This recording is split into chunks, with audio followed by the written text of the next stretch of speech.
Welcome to Better Business Results. My name is John Whitt and I'm your host. Today our guest is Kimberly Wilkins with Chik PR. Kimberly, thanks for joining us today. Hi, John. Thank you so much for having me. I met Kimberly at the RBN Expo, its business exposition last month, and we struck up a conversation. I thought she'd make a great guest. And they were doing some public relations work for RBN. And so Kimberly, as we get started on the show, why don't you share with the audience a little bit about, how did Chik PR get started and why do you do what you do? Sure. I launched Chik PR officially as the name Chik PR back in 2010. We had our launch party in 2011. But I've been a marketing public relations consultant for over 20 years. I ran my own business in Sarasota, Florida, and my background's in sales and marketing. So how did you end up in sales and marketing? Why do you do this? Why is it? From my entertainment background, I've always been a singer, performer, entertainer. I had to promote myself for live events and for theater productions. And then I started to work with comedians and I booked comedians. I became a licensed talent agent. So I booked comedians, professional speakers for Fortune 50 to Fortune 500 companies with a company that I had in Florida. And through that, I developed the event planning part of our business. And I became an event planner for the Gulf Coast of Florida, doing several different types of events for clients, companies, organizations, privates, not-for-profits. And it expanded from there. With my expertise with event marketing, I turned it into a public relations business. So why, help me understand your passion for this business. Where does that come from? John, I really love to help companies, who give back to others. Help those that want to help others. Exactly. Yeah, that's a big component for me as well. That's what I like to do. That's exciting. And it brings me joy. Yeah. So, and that's part of where the passion comes, because I know when I talk to you, you've got a lot of energy. You got a lot of passion in what you do. And, I always ask people, where does it come from, right? Because running a business isn't an easy thing. If it was easy, everybody would do it. It's really not for the faint of heart. You end up having to do a lot of things that aren't necessarily fun, and you're up late at night, and there's all kinds of things going on, and so you've got to have something going on there. But for you being able to help other people get where they want to go, and I think at the end of the day, that's such a big key for all of us. Absolutely. My kids accuse me of only choosing clients and jobs that are fun. Okay. Yeah. And I'll own it. I admit I like to have fun.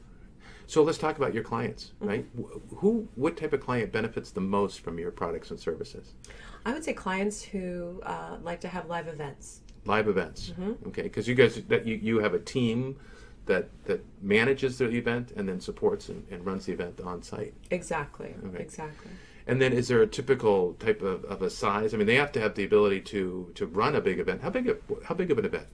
How large? Like RBN Expo was pretty big. Yeah, it could be anything from a trade show, expo, to a product launch, to a private party, to a public awareness campaign for a city or a county. Okay. And any particular industries or places that you like? I mean, helping others. What are some of the clients that you've helped in that area? Some worked with several not-for-profits. My passion is helping children, of course. Okay. So I like to work with organizations that help children in some way. So I've created several different types of creative events, to spotlight maybe a charitable organization that isn't considered fun. There's nothing fun about the topic. It could be child abuse, or it could be something that's horrific. But I bring the fun, I bring the excitement to spotlight the charity that needs the donors through these events that create the positive energy for everybody who wants to help them as well. Yeah, you have to have that positive energy to help the support, even though it's a tough task. Child abuse is a tough topic, right, for all of us. Absolutely. So you bring some fun to that, and it's people that want to do that kind of thing. That's really what floats it. What are the types of challenges? What are the top 3 challenges that your clients have? What do they struggle with? I would say the most important thing is to have an investment mindset. You really need to understand that, to create a marketing or public relations campaign, you can't just do that on $100. This is an investment in your company, in your brand, your product, your service, and you need to understand all the different components that go into it. If you make an investment, you're expecting to get a return on that investment. Exactly. So we use a term called acquisition cost, right? So you're gonna invest some money, right, to get some clients, generate some revenue from those particular clients. Exactly. So do your clients understand what acquisition cost is? They do after a meeting with me. Okay, so that's where they really start to understand it, because again, it's not. People say that it takes money to make money, but in some sense, you need to go spend some time or some money or some energy to go meet people, talk to people, and so they could find out who you are, and they could become clients. Right, because we could produce the most amazing event ever, but if nobody shows up because you didn't have the marketing capital to promote the event, then it's pointless. Yeah, okay. What are some of the other issues? The second thing I would say is the branding of their company or their service. We help them come up with the direction that they're going. So a memorable brand. Yeah, they need to have a memorable branding. Okay, and they want more exposure from memorable branding. Absolutely. And what's the third thing? Okay, so the third thing is that we talked about was that their clients, business owners, are being barraged with approaches from different marketing companies. Right? They're confused. They're confused. The third thing is they are confused. They're confused. They are approached by several different forms of marketing, and they have no idea which thing to choose. So our company is able to act as a consultant and help them decide where they should spend those dollars, because it's difficult for any entrepreneur to part with their hard-earned money, right? And then to waste it is even worse. Oh, it's harsh. There are lots of stories where that's where buyer beware came from, right? We've all bought something and paid for something that didn't do what we wanted or wasn't successful, or there's any number of different things. Exactly. So through our experience, we can say, with this product or this service, I think your money would be best spent in this area, and maybe not these other two areas. Whereas if they're talking to a specific company who only does that one thing, they might take all their money to do the one thing. Mm-hmm. Okay, so you can kind of guide the whole package for them, and essentially focusing on the end result, the end goal, so that they're maximizing their resources. Exactly. I used to play basketball. Did you play sports? I did. I played basketball, but I was never one of the tall basketball players. I was 6'3" at one time. I think I'm 6'2.5" now. You shrink as you get older, right? And so I did play basketball, but I was never like that basketball player.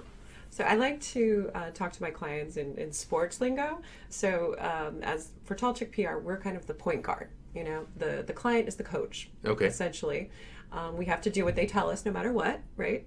But we're the point guard. We're the ones who are going to decide who to throw the ball to, which side of the basket we're going to play towards.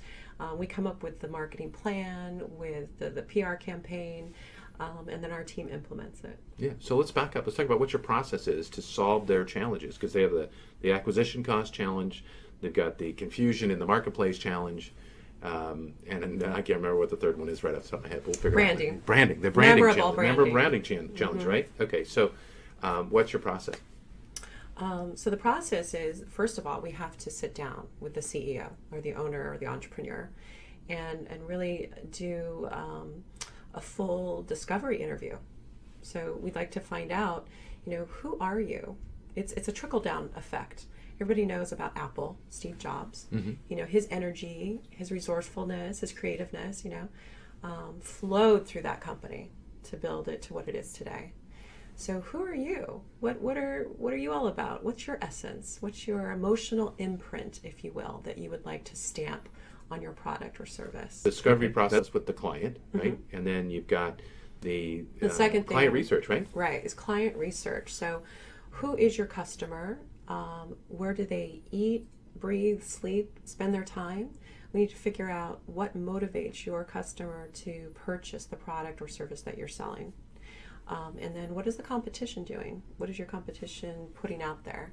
How do we exceed the results that your competition is currently getting? Okay, and then building a plan of some sort? Yeah, and finally, the step 3 is to build a measurable plan, the implementation of our campaign. All right, and they could implement it or you could implement it? Either way, we're happy to work with clients if they want us just to be the architect of their plan and we hand over the plan and then they can implement it. Or we can create the plan as well as do all the implementation, whether it's marketing, PR, social media, press releases, live events. We can do it all. We're a one-stop shop, really. One-stop shop, but with a real specialty focus on events, live events. And you need all of the other things to support this live event. You can't just do a live event without marketing it, because you have to get them there. Yeah, to get all those other components to it. All right, terrific. Share your biggest success story. I have to say my biggest success was working with the Sarasota County government in Florida. I was approached after doing several events in the community by their public works department. The manager gave me a call and said, here's my challenge. The government has given us a certain amount of money to create a public awareness campaign because hurricanes are coming. And this was the Flood and Resource Department. Okay. So we created what was called the Hurricane and Flood Preparedness Expo. And that helped save lives, save property, and really became the campaign for the entire Gulf Coast of Florida to ready citizens, and residents that these hurricanes and floods were coming. And that was right before Charlie, Jean, Francis, all of the storms that came and hit. This is the way to get the word out and how to get prepared, right? Because these things are going to come and they're going to hit. And, and so you made a significant difference in, property damage maybe and even human life or injury, because that's what hurricanes do. Right. So that's pretty amazing. I felt like all of my needs as an entrepreneur were met. I was able to help others. I was to save people. Yeah. bring joy. So it was my favorite project by far. Oh, that's outstanding. And then what about any surprise or hidden benefits that a client gets when they engage your services? Well, if you look at my logo, it's a very tall, elegant woman, hence the tall Chik PR. I'm 6 feet tall, and a lot of my clients in the past would refer to me as TC. And I didn't know what that meant. What's TC? And they said, oh, you're tall chick. And that's how people remember me. I'm the tall chick in the room. So I branded myself as Tall Chick PR. And then I actually recruited other tall women who I find they're beautiful, they're smart, they're college educated, they're able to think quickly on their feet. And I've created a whole special team of tall chick consultants. So that when we do a live event, you have this room filled of powerful women. Imagine a room filled of Amazons, that are talking about your product or your service. So you not only get us at your live event, but all of our team members now become a spokesperson or a salesperson for your product or service throughout the community in their everyday lives. Well, that's what I experienced when I was at the expo. I mean, that's how I met you in the first place, is because you and your team stand out. Right. It's obvious from a distance, right? Sure. It's like, wow, that and certainly very nicely attired, dressed, and all those parts and pieces. So you're able to create a bigger, memorable experience just because of your team. Exactly. And they become a part of the sales team. Yeah, and your product or service then becomes associated with Tall Chick PR, and I haven't met anybody that hasn't liked the concept or the idea. Yeah. So at the end of the day, I mean, it's all about generating revenues, improving the business, and getting more customers, right? But getting this extra sales team, right? And then fun, right? You enjoy what you do, and it's about making, sort of having a good time at the same time. I mean, life's too short. It is. Let's figure out how to have some fun along the way. Exactly. We bring the fun to your party, for sure. Excellent. So, as a small business owner, we're going to shift topic, but thanks for spending some time introducing yourself to the audience there. As a small business owner, right? One of the challenges that small businesses frequently run into is time. Sure. Right? And you're the owner, and I know you've got a bunch of different resources that help you. At the end of the day, it's sort of your baby. Right. Right? So I thought I might share this thing called the 3 Eyes of the Entrepreneur. And walk through this for the audience, and then you and I can talk a little bit about maybe how does this apply to you, and what are some of the things that you could do to maybe get better at dealing with some of the things that happen, because we all, as business owners, we all run into that little trap of getting under the treadmill a little bit too often. So this is called the 3 Eyes of the Business Owner, or 3 Eyes of the Business of the Entrepreneur, and this is based on a book by Michael Gerber called The E-Myth Revisited. Right, and so when an entrepreneur starts or a business owner starts, they have an idea, and this picture is really displays somebody looking outward, right? And we're looking out at the marketplace, and we're starting to ask ourselves questions like, what if, and how can I? And this is the entrepreneur mode, and this is where products and services are built, right? And you started saying, okay, how can I help people? How can I do this? How can I do that? And that was the beginning of your business idea, right? Without it, we don't have one. Sure. Right? But then you start getting some clients, and you have to start focusing a little bit more inward on the business, right? And this is the manager role, and here's where you have to ask yourself some questions like, what if, not what if, but how much and how many and when, right? Because now we have to start delivering our products and services. And we have to make sure that if we don't deliver those products and services, we're not going to have a business for very long, right? And the place we have to be careful about is this last role here, which is what we call the technician role, or googly eyes, right? And this is that place where, you're spending so much time running around taking care of all the little details and all the little stuff and everything that's going on that you don't have time to spend in that manager role, or you have a limited amount of time to spend in that manager role, and essentially some people that get stuck there end up failing to deliver on their products and services. That's a quick crash to a business. Or you're not able to spend any time in the entrepreneur role, where you're actually figuring out, how do I improve? How do I make my products and services better? Mm-hmm. Right? And we have to have continuous improvement, or else somebody's going to catch us, right? Something's going to happen and kick us off the tunnel. So this last role is a technician role. We call it the founder's trap. And we look at that and we say, hey, listen, what can we do to make sure that we don't get out of that, right?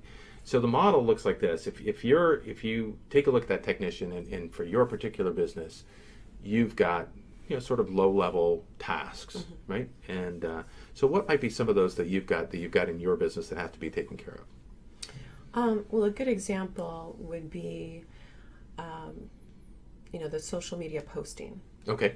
As an entrepreneur, the owner of the company, I don't want to be the person doing the research, saving the photos, editing, copying, placing it physically. Like, I will oversee the entire project, and I'll come up with the content and oversee everything, give my stamp of approval. But I would like somebody else to be doing the actual posting. Okay. And if they had directions and you were to pay somebody to do that for mm-hmm. you, what kind of a rate would they do? I think the going rate these days, if you broke it down hourly, it's probably around $15 to $20. Yeah, it just depends on the person. Okay. You can do it by project. Yeah. Okay. So then, if you were a manager, right, and so you had a team that was running your business, and you were the owner, you were the entrepreneur, right? How much would you pay the manager of your team?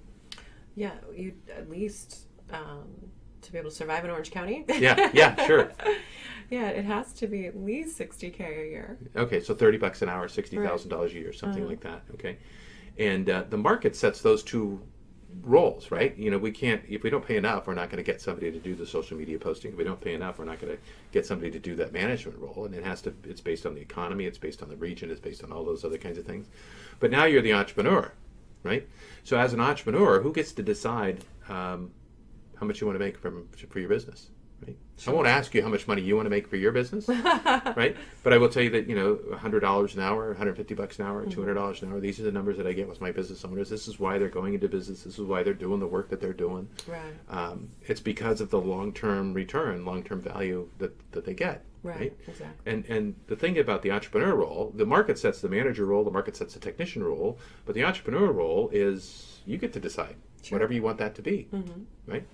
So the trick to this whole thing, once understanding that model, is to sit there and say, look, if you want to make $100 an hour, you want to make $150 an hour, whatever that number turns out to be, is you have to do items, you have to do things that are worth $150 an hour. Sure. Right? And so for you, right, what are those things? Let's just say it's $100 an hour or $150 an hour. Mm-hmm. What are those high-value things that earn you the greatest return? Where can you add the greatest value? I think the actual time I spend with the client, it's creating that emotional imprint for my client. It's the interview process. It's finding out who they are. And then I have to translate that energy, those bullet points, into a marketing campaign, into copywriting. So it would be coming up with, I'm the architecture really of the entire campaign, and then I get my people to implement it. So the time that I spend with the client, face-to-face, on the phone, and then the creative, what we call creative, it's coming up with the creative. Yeah, so that's where a I earn technical most of my role. money. So think about it in terms of a doctor, right?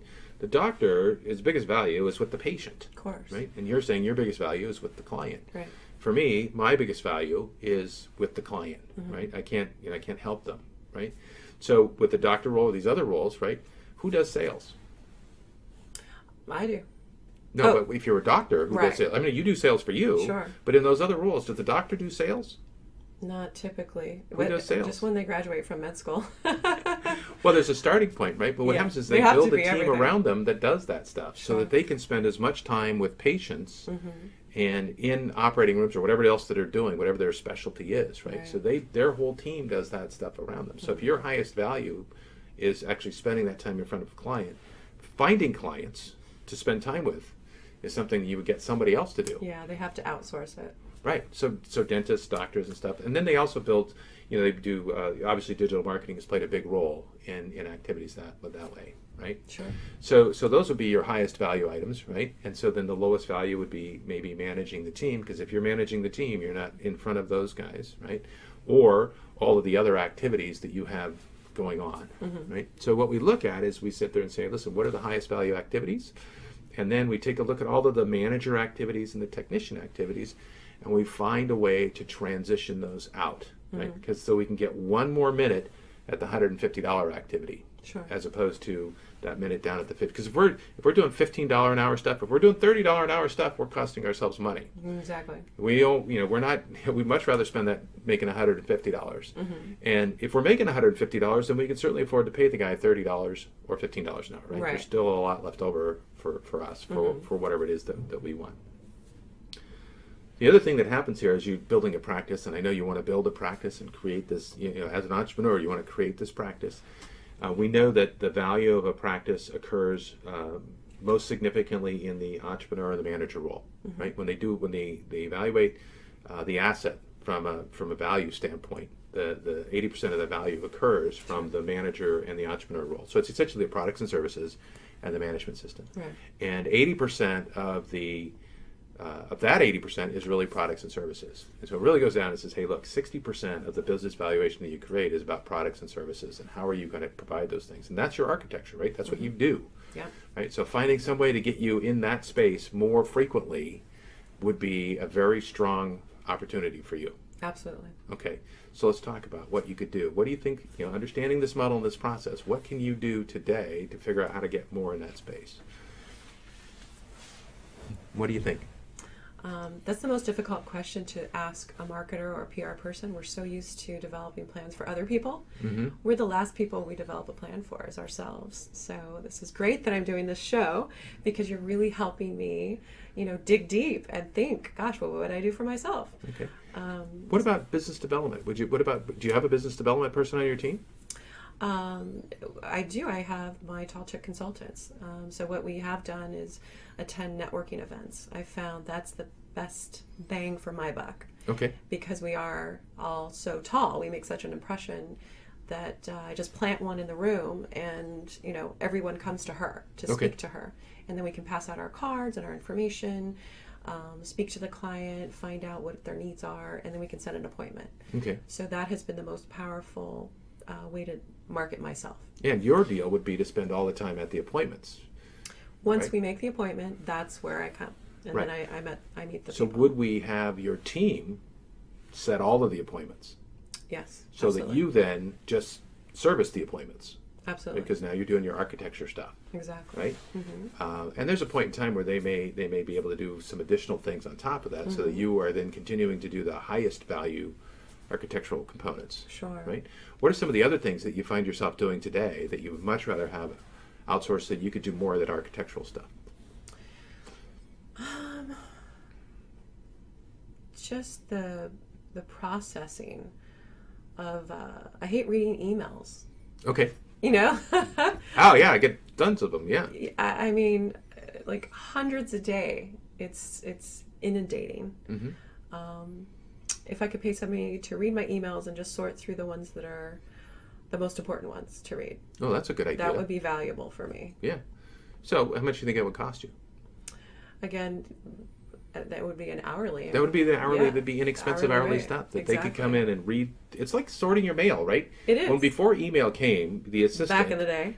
yeah, the assistant would open the mail, Exactly. trash the junk, Right. give you the important stuff. Sure. Right? We're asking you to do the same thing today with our email system, right? Because there's just so much stuff, right? How much time would that free up for you?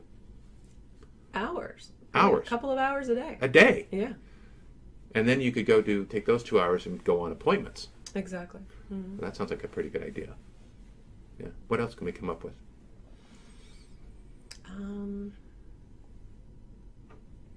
What are some of the other things that you find yourself doing today that really aren't that high value architecture stuff? I mean, just think about it. Yeah. It's after we've done a promotional event for ourselves, and you get all the business cards. Okay. It's the data entry.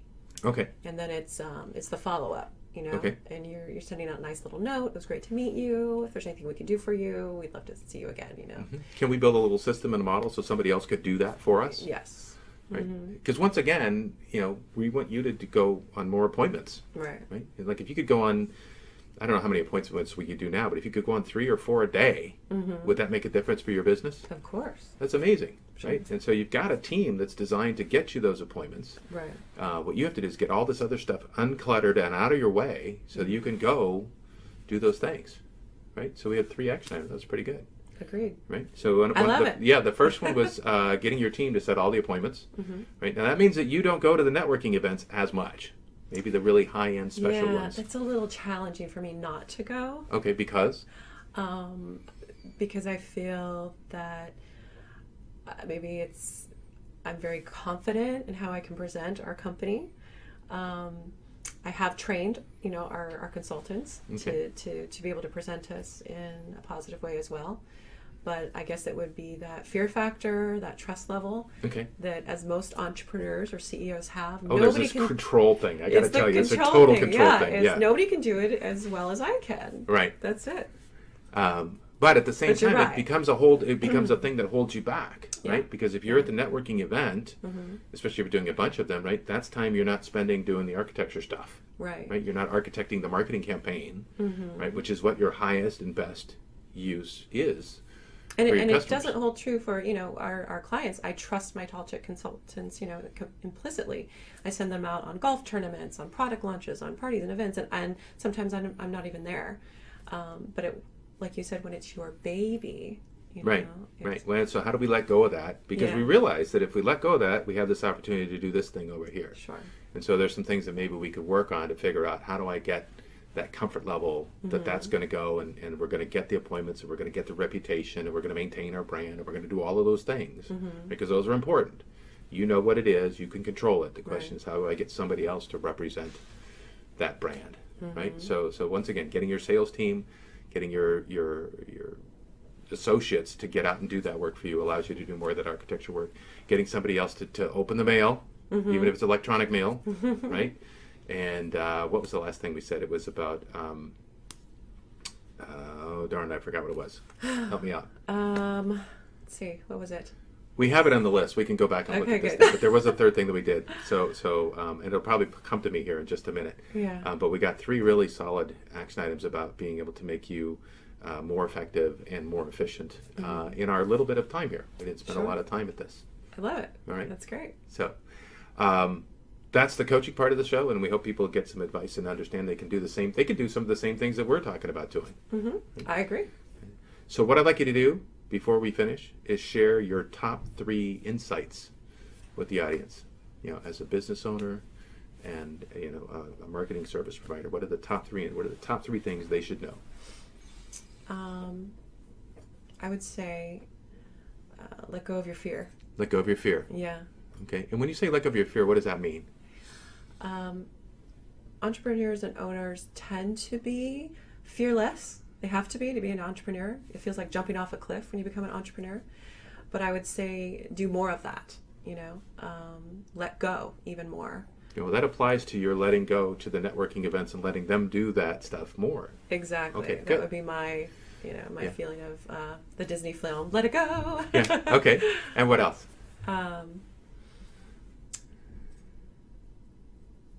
be confident in who you are. Value yourself. Okay, I think you said something like think tall. Right. Think Right. tall, right? Well, part of it is establishing, what is your value proposition, as an entrepreneur, as a company, as a business. And for me, I had to think about it when I went to brand my own company. What is it that's special and unique about me? And the thing was that I'm tall. And so I used that to brand myself. Think tall, you know? Yeah, and you're unique. You're unique parts, right? Right. And the other thing I gathered was that there's, reach for the ceiling. Think high. Think high. Exactly. Reach for goals. Yeah, we all have our own personal glass ceiling, Well, I think I'm socially allowed to make this much, or because of the experience, the attachment we have to money from the way we were raised with our family, whatever that is for you, what you think your goal is, raise it, break through the ceiling, think taller, and go for a higher goal. Once you've met a goal, that's great. That's amazing. But then come up with your next goal. Yeah. What's that next? Yeah. Well, we go back to the 3 A's of the entrepreneur, right? And that thing where business owners have not thought about their hourly rate that they want, right? They just get whatever's left over. They don't think about what do they really want? What do they really want to get? Why did they get into business in the first place? I mean, because I could go get a job, which is a heck of a lot easier, and make a decent living, right? Or I could be an entrepreneur. And if you're going to be an entrepreneur, let's go get what we want. Let's figure out what that is. Let's spend some time thinking about that and figure out how to get to that spot. And most people reinvest what they make. They never even see a paycheck for the first 2 years of launching a business. Right. And you have to prepare yourself for that. I think that's another thing. You have to be prepared. You have to be financially stable enough to survive for at least 2 years before you can expect profitability. Yeah, because there's a lot of learning curve, right? There's a thing we do called the sigmoid curve that really goes through that process. Something we'll talk about another day, but yeah, that's part of that learning curve, right? And until we learn all the components and the parts and pieces of the business, we're not making a whole heck of a lot of money. Sure. So, Kimberly, thanks so much for joining us today. Thank you for having me. I really appreciate it. It was great getting to know you more. Yes. All right, we'll be back next week. Click on the link below and register to be a guest on one of our next shows. Your video results will be amazing.